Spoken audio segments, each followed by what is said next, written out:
ازيكم حبايبي؟ عاملين ايه؟ هنعمل مع بعض الخبز البلدي الفلاحي بأبسط وأسهل الطرق. يلا بينا نشوف الطريقة والمكونات. معانا مية دافية بنحط فيها سكر وبندوب فيهم الخميرة وبنركنهم على جنب يتفاعلوا. ده شكلهم بعد ما تفاعلوا. بنجيب إناء نحط فيه كمية الدقيق اللي احنا عايزينها.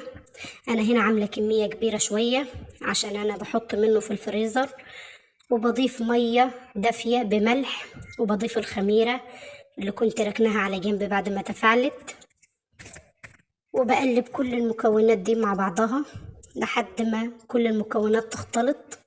بقلب من تحت لفوق لحد ما الدقيق يلم، وببدأ أعجنه كويس جدا كده. في نص العجينة بعجن شوية كمان. طبعا كمية المية وكمية الدقيق على حسب ما الدقيق ياخد مية بيطلع معانا بالشكل ده ملساء وبتلزق. لازم عجينة الخبز تكون بتلزق في الإيد، هي كده كده لازم تلزق في الإيد عشان تطلع معانا ناجحة، وهي المقادير سهلة وجميلة. هنا بعد ما اختمر العجين هنبدأ نجيب صينية نفرش عليها الردة ونبدأ نقرص العجين. طبعا أنا بقرص بإيد، والإيد التانية بحطها في زيت وأبدأ أسوي عليها العجين كويس. في ناس بتحط بمية، في ناس بتحط بدقيق. أنا بعمل بزيت عشان يبقى أملس وناعم معايا وبيطلع لامع وشه لامع وجميل جدا وزي ما حضراتكم تحبوا. طبعا بنسيب مساحة كافية عشان لسه هنسيبه يرتاح شوي. أنا في المرة الأولانية سبته ارتاح ساعة بعد العجن على طول، ساعة أو ساعة ونص لحد ما يختمر كويس. وبعد كده بنفرش الصواني ردة زي ما حضراتكم شايفين، ونبدأ نقرص العجين عليها ونسيبه كمان 10 دقايق يرتاح بس مش أكتر.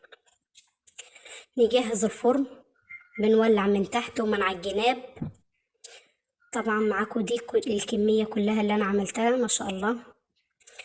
هنا جبت المطرحة وحطيت عليها شوية ردة، وببدأ اخد أول رغيف بنفضه كده واحطه على المطرحة وابدأ اردح وارح معايا الخبز عشان نطير كل الردة من تحتيه، وابدأ احطه على طول في الفرن وبقلبه من هنا لهنا. بفضل ادور فيه لحد ما يطيب ويحمر من كل الجوانب، وبيطلع ما شاء الله مستوي من تحت ومن فوق وشكله جميل ويفتح النفس ما شاء الله. مقادير سهلة وجميلة وبسيطة ونقدر كلنا نعملها.